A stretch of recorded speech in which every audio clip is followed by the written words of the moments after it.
Lá em Nova York, o presidente brasileiro cobra a reforma do Conselho de Segurança da ONU, critica a mentalidade colonialista dos países do norte e pede o fim da matança promovida por Israel. O Líbano é o novo alvo de Netanyahu. 2 jovens, nascidos no Brasil, estão entre os alvos dos bombardeios israelenses.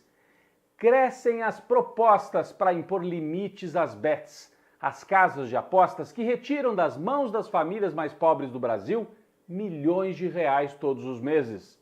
Eu sou o Rodrigo Viana e esse é o Tempero da Notícia, que está começando agora.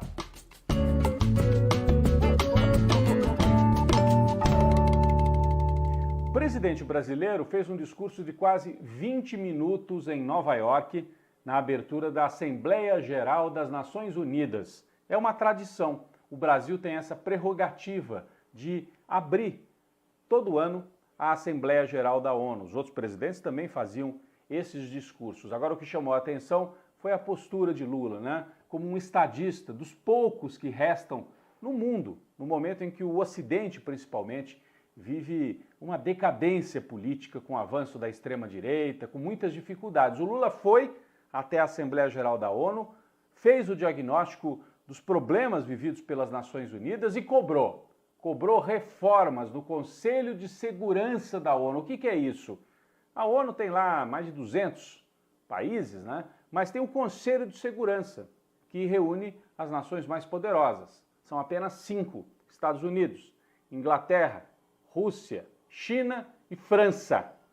A composição desse conselho reflete o fim da Segunda Guerra Mundial. Veja, a ONU foi criada ali, logo depois da Segunda Guerra, tem 80 anos.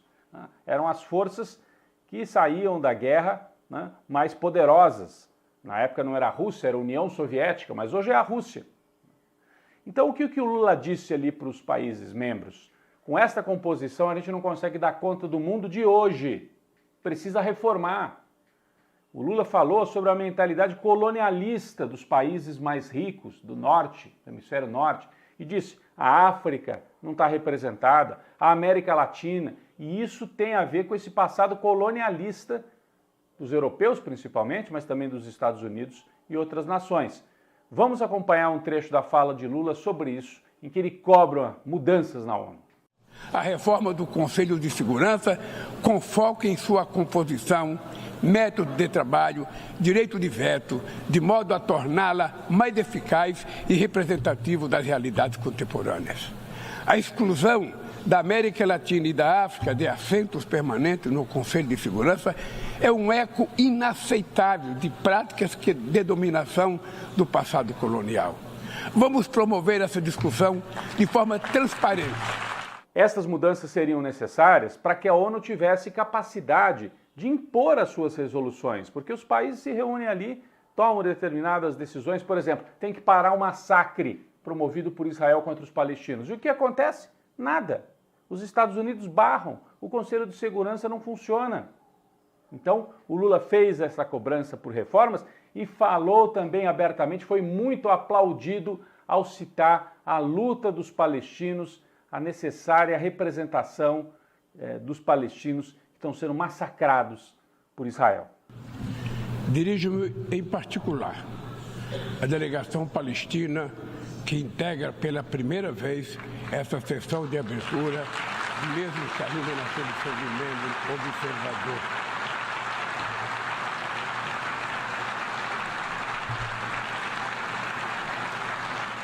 O presidente brasileiro é dos poucos estadistas, como eu falei, que tem essa capacidade, né, de dialogar com o mundo inteiro. Tem canais abertos com China, Rússia, o lado dos BRICS, né, que são essas forças que não são a Europa, os Estados Unidos. Mas Lula também dialoga com o Ocidente, com Washington, com Londres, com Paris. Então ele tem essa capacidade de falar com todos os lados e pedir que o Estado, os Estados nacionais atuem para reduzir desigualdade, para garantir democracia. Outro que teve uma postura muito forte, muito importante na ONU, foi o presidente da Colômbia, Gustavo Petro. Mas enquanto os discursos são feitos, cobranças são feitas, Israel continua o massacre. Depois do massacre contra os palestinos, em Gaza e na Cisjordânia. Israel agora se volta contra os libaneses. A gente tem assistido, primeiro foram aqueles ataques cibernéticos, aquelas explosões que a gente mostrou aqui de aparelhos eletrônicos, né? Mataram dezenas de pessoas, feriram centenas. E agora bombardeios mesmo. No sul do Líbano, Israel bombardeia para atingir o Hezbollah, mas também na capital, Beirute, atingindo de forma indiscriminada a população civil. E olha, entre centenas de feridos e mortos no Líbano, estão 2 jovens nascidos no Brasil, de famílias libanesas, nascidos no Brasil e que migraram para o Líbano. Mirna Raef Nasser, de 16 anos, natural de Balneário Camboriú, em Santa Catarina. O pai dela, que não teve o nome confirmado, também morreu no bombardeio agora no Líbano. Uma tristeza, né? E um outro jovem, Ali Kamal Abdallah, de 15 anos, nascido em Foz do Iguaçu. O pai dele é paraguaio.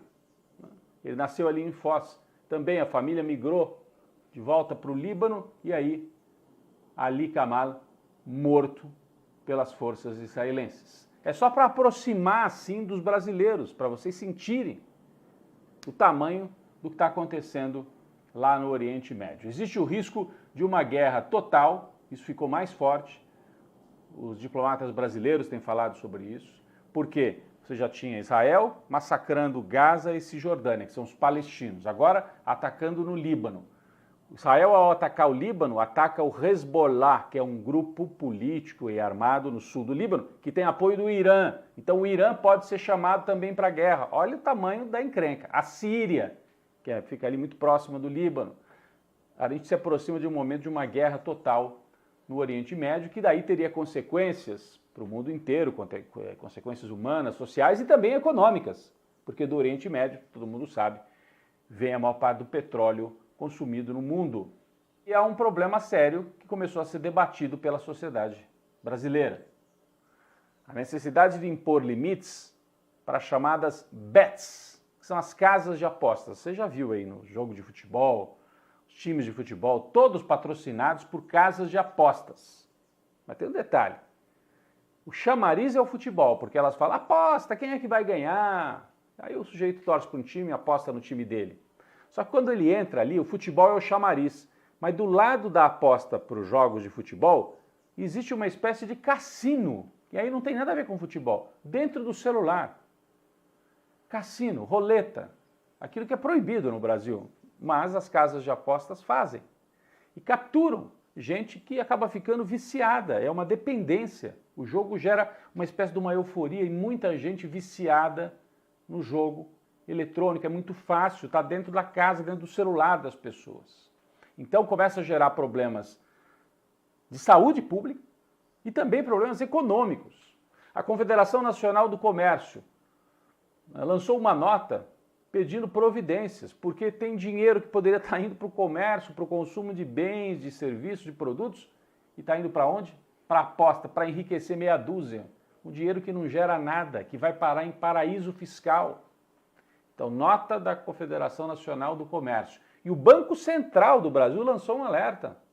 Os beneficiários do Bolsa Família destinaram só no mês de agosto 3 bilhões para as apostas nas bets. Então é dinheiro que deveria estar indo para comida, para roupa, para material escolar e está indo para aposta, levando tragédia, sim, para muitas famílias, principalmente de baixa renda.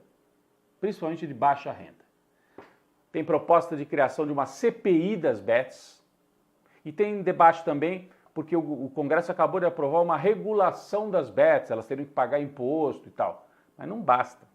Foi muito frouxa essa regulação, muito favorável às bets. Tem gente propondo proibir, simplesmente. Ou proibir que se use cartão de crédito, colocar limites para que as pessoas não gastem mais do que um determinado valor por mês. Proibir que influenciadores, jogadores de futebol façam propaganda das bets. Na Europa já tem proibição desse tipo. Então, é necessário impor limites às bets. Elas geram, inclusive, questões policiais. Vocês viram aquela operação que partiu da polícia lá de Pernambuco. Deolane Bezerra, influenciadora, foi presa Agora conseguiu o relaxamento da prisão, mas está respondendo por lavagem de dinheiro para as bets. Gustavo Lima, o cantor sertanejo, teve prisão decretada, fugiu para os Estados Unidos para não ser preso. Agora um desembargador relaxou também a prisão, mas ele está respondendo. Então, é uma pressão, um problema social, econômico e policial. O Brasil precisa tratar desse assunto.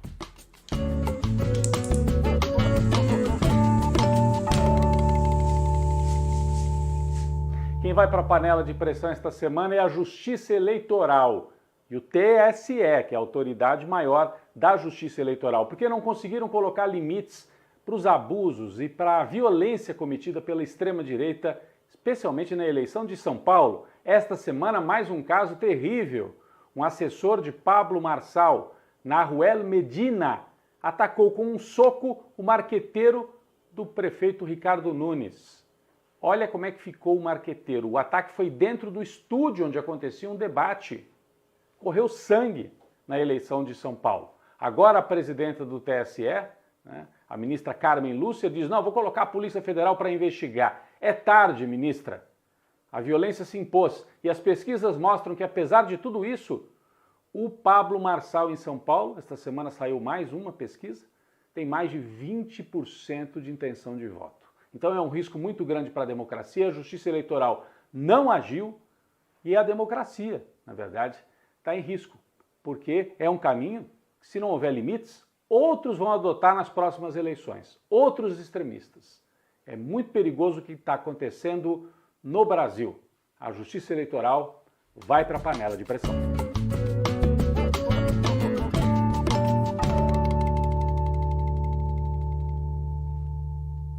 Nosso cafezinho e nosso apoio ao deputado federal Glauber Braga, que é do PSOL no estado do Rio de Janeiro, e está sendo vítima de uma campanha, de uma tentativa de caçar o mandato.